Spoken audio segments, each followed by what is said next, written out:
Видеоока «Аносплав» находится на кафедре, в прошлом называлась так, физической культуры СГУ имени 50-летия СССР. Сейчас как, Надежда Геннадьевна, называется? Кавказский государственный университет имени Петерима Сорокина. И кафедра? Кафедра так и называется, физическая культура.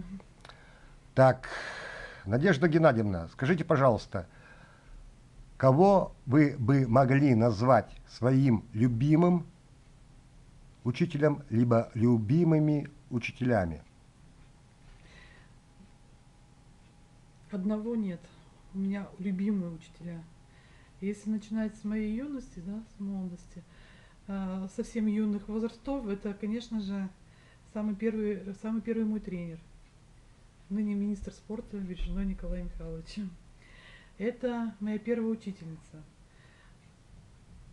Это мой первый директор, который меня тоже очень поддерживал, это Петр Александрович Фридрих. Это мои преподаватели в ВУЗе. Это Юрий Степанович Зюзюлькин. Это Елена Михайловна Сколокова. Это мой на сегодняшний день учитель, самый, наверное, один из главных, это Лев Исакович Иржак. Это Ольга Валентиновна Редкина. Это Зиновский Евгений Викторович. Это, ой, как их много, я готова перечислять. Да, вот. Это Елена Александровна Шевченко. Это Татьяна Николаевна Бунчук. Они вот те, кто вложили в меня и сделали меня вот такой вот, ну, какая я сейчас есть. Спасибо. Но в наше время физическую культуру у нас преподавал Струтинский и Нинахова. Да, были такие преподаватели. Вы их помните?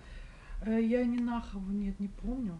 А Струтинского я помню, но он уже не работал, когда здесь я работала, он уже не работал на кафедре. Он когда-то был председателем спортклуба, вот это я еще застала. А потом он ушел. Ну, как бы, да, я его знаю, лично знаю, я с ним знакома, да. В День учителя пожелаем всем, дай Бог, здоровья, любить и быть Да, любимыми. конечно, да. Главное здоровье. Так, с праздником вас! Спасибо.